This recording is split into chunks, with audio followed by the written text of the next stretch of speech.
The only potential risk with the national debt increasing over time is inflation. And to the extent that you don't believe the U.S. has a long-term inflation problem, you shouldn't believe that the U.S. is facing a long-term debt problem.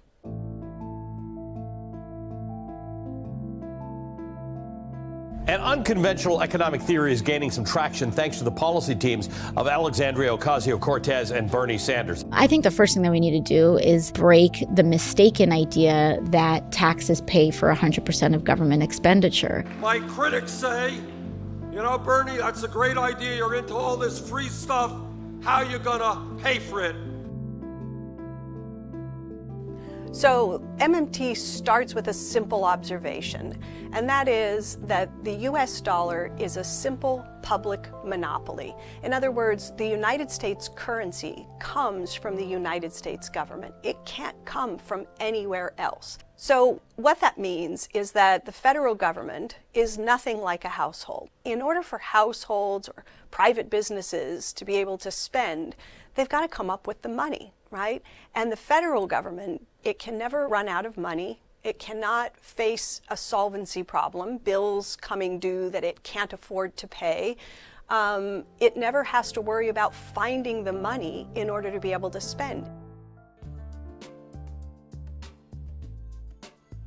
So the deficit definitely matters. It's just that it matters in ways that we're not normally taught to understand. Normally, I think people tend to hear deficit and think it's something that we should strive to eliminate, that we shouldn't be running budget deficits, that they're evidence of fiscal irresponsibility. And the truth is, the deficit can be too big. Evidence of a deficit that's too big would be inflation, but the deficit can also be too small. It can be too small to support demand in the economy. And evidence of a deficit that is too small is unemployment. So if you think of the government deficit as the difference between what the government spends into the economy and what it taxes back out, then imagine a government that spends $100 into the US economy, but it only taxes 90 of those dollars back out. We label that a government deficit, and we record that on the government's books. But what we forget to do is pay attention to the fact that there's now $10 somewhere in the economy that wouldn't have been there otherwise, that is put there by the government's deficit. In other words, their deficits become our surpluses. And so when we talk about red ink and the government having all of this red ink, we have to remind ourselves that their red ink becomes our black ink, and their deficits are our surpluses. And the question is then, should you expand fiscal policy? Should you run bigger budget deficits in order to boost growth? So what is the objective? What is the proper policy goal? And I think the right policy goal is to maintain a balanced economy where you're at full employment, you're guarding against an acceleration in inflation risk.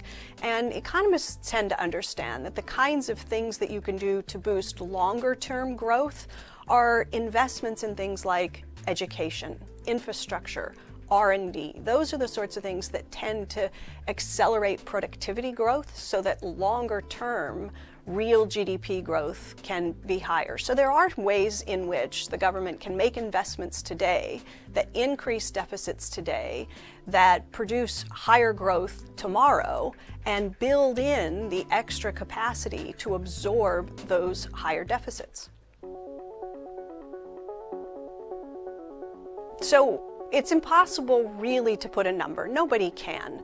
How much debt is too much debt? If you look at Japan today, you see a country where the debt to GDP ratio is something like 240%, well above, orders of magnitude above where the US is today, or even where the US is forecast to be in the future.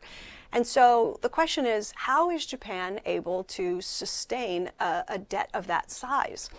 Wouldn't it have an inflation problem? Wouldn't it lead to rising interest rates? Wouldn't this be destructive in some way? And the answer to all of those questions, as Japan has demonstrated now for years, is simply no.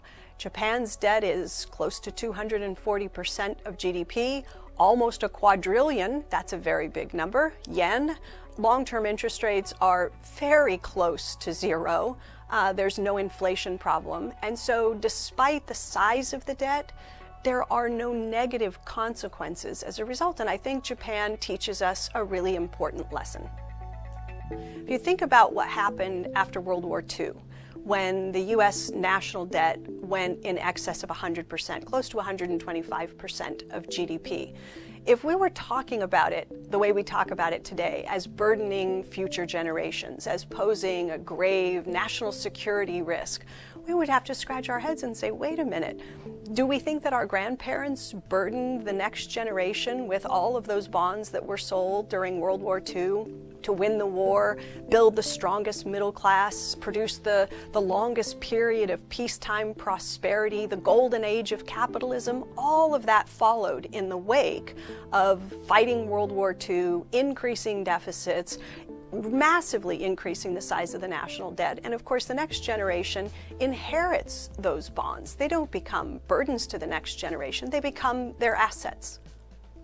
The only potential risk with the national debt increasing over time is inflation. And to the extent that you don't believe the U.S. has a long-term inflation problem, you shouldn't believe that the U.S. is facing a long-term debt problem.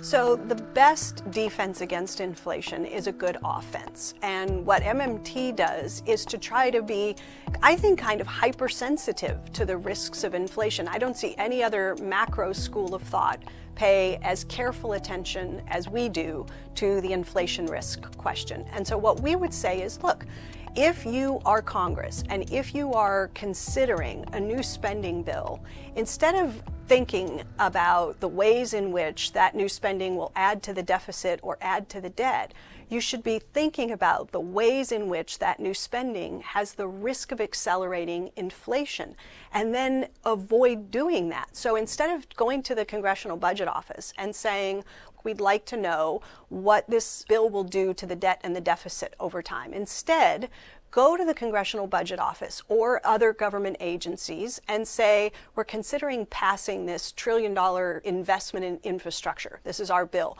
Would you look at it? And we plan to do this spending over the course of the next 5 years. Tell us if that would create problems in the real economy. Evaluate the inflation risk and come back to us and give us some feedback. That's the kind of responsible budgeting that I think that I would like to see Congress begin to move towards.